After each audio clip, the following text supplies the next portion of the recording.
Kadambari silks లో కళ్యాణ గమనీయం cell మార్చి 6 నుండి 19 వరకు ప్రతి 15,000 బ్రైడల్ సారీస్ కొనుగోలుపై ఒక గోల్డ్ కాయిన్.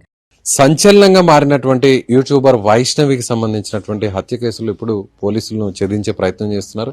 ప్రధానంగా భర్త హరిబాబు హత్య చేయడానికి వెనుకున్న రీజన్ ఏంటి అనేటువంటి కోణంలోనే ఇప్పుడు దర్యాప్తు జరుగుతుంది. ప్రస్తుతం నేను హరిబాబుకు సంబంధించినటువంటి వాళ్ళ ఇంటి దగ్గర ఉన్నాను. ప్రస్తుతం ఇది జగిత్యాల జిల్లా కోరుట్లలో ఉన్నటువంటి గుట్ట అనేటువంటి ప్రాంతంలో ఉంది. ఇక్కడే సో హరిబాబుకు సంబంధించిన తల్లి ఉన్న ఇల్లు ఇదే.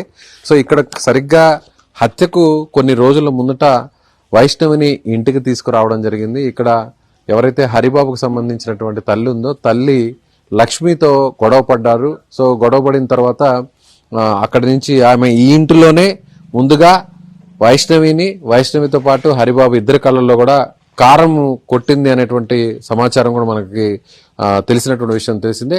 సో అయితే ఈ ఘటన జరిగిన వెంటనే వీరు ఇక్కడి నుంచి పరారీలో ఉన్నారు. ప్రస్తుతం ఇంటికి సంబంధించి కూడా తాళాలు వేసేస్తున్నారు.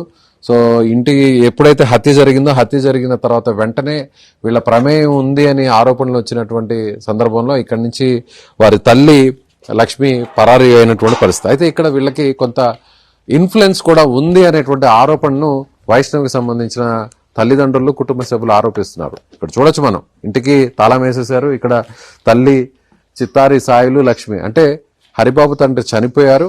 తల్లి లక్ష్మినే మొత్తం అతన్ని గైడ్ చేసింది. ఒక రకంగా వేరే పెళ్లి చేయాలనేటువంటి ఒత్తిడి తీసుకొని రావడం వల్లే హరిబాబు ఈ హత్య చేశాడు, అందుకే సైకోగా మారాడు అనేటువంటి ప్రాథమిక సమాచారం కూడా తెలుస్తున్నటువంటి విషయం తెలిసింది. అయితే ప్రస్తుతం మనం చూద్దాం ఇంటికి సంబంధించి కూడా పోలీసులు ఇక్కడ సెక్యూరిటీగా ఉన్నారు. ఇక్కడ బందోబస్తును కూడా ఏర్పాటు చేశారు. ఏదన్నా అవాంఛనీయ సంఘటనలు జరగకుండా ముందస్తు చర్యల్లో భాగంగా ఇక్కడ కోరుట్ల పోలీసులను కూడా ఇక్కడ ఇంటికి కాపలాగా కూడా పెట్టడం జరిగింది.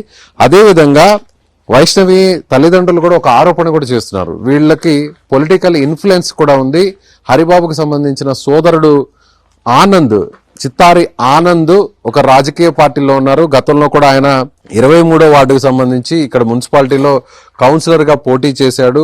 సో ఆయనకు ఒక పొలిటికల్ ఇన్ఫ్లుయెన్స్ ఉంది. ఆ ఇన్ఫ్లుయెన్స్ లో భాగంగానే హరిబాబు ఈ విధంగా రెచ్చిపోయాడు. హత్య చేసి కూడా ఈజీగా తప్పించుకోవచ్చు, బయటకు రావచ్చు, తనకు పొలిటికల్ ఇన్ఫ్లుయెన్స్ ఉంది కాబట్టి ఏం కాదు అనేటువంటి ధీమాతోనే ఈ హత్య చేశాడు అనేటువంటి ఇది కూడా చెప్తున్నారు. సో ఇక్కడంతా కూడా వారి కుటుంబ సభ్యులు వాళ్ళ బంధువులే ఉన్నట్టుగా మనకి తెలుస్తుంది. అయితే మొత్తం మీద అయితే ముఖ్యంగా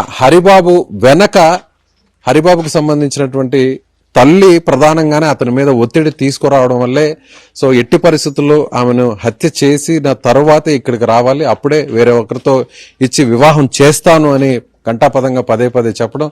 గత 4-5 రోజుల నుంచి అర్ధరాత్రి వైష్ణవికి సంబంధించిన వాళ్ళ ఇంట్లో నుంచి నేరుగా హరిబాబు ఇక్కడికి వచ్చేవాడు, తల్లితో మాట్లాడేవాడు. అలా కొన్ని రోజుల పాటు ఇలా తల్లితో మాట్లాడడం వల్ల చాలా రోజుల తర్వాత, చాలా నెలల తర్వాత తల్లి మాట్లాడడంతో తల్లి ఒత్తిడితోనే ఈ హత్య చేశాడు అనేది ఇప్పుడు అందరూ చెప్తున్నటువంటి మాట. ప్రస్తుతం వీరు పరారీలో ఉన్నారు.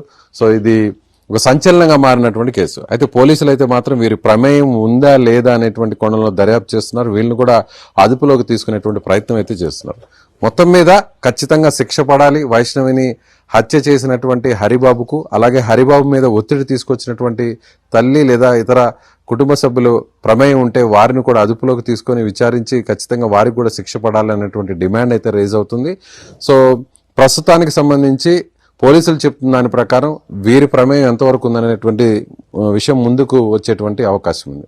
ఇది వైష్ణవి హత్యకు సంబంధించి వెనక ఖచ్చితంగా హరిబాబు యొక్క కుటుంబ సభ్యుల పాత్ర ఉంది అనేటువంటి బలమైన ఆరోపణ చేస్తున్నటువంటి నేపథ్యంలో వారు ఇక్కడి నుంచి ఇంటి నుంచి పరారైనటువంటి పరిస్థితి. కెమెరామెన్ రాజ్ కుమార్తో విజయ్, సుమన్ టీవీ, కోరుట్ల నుంచి.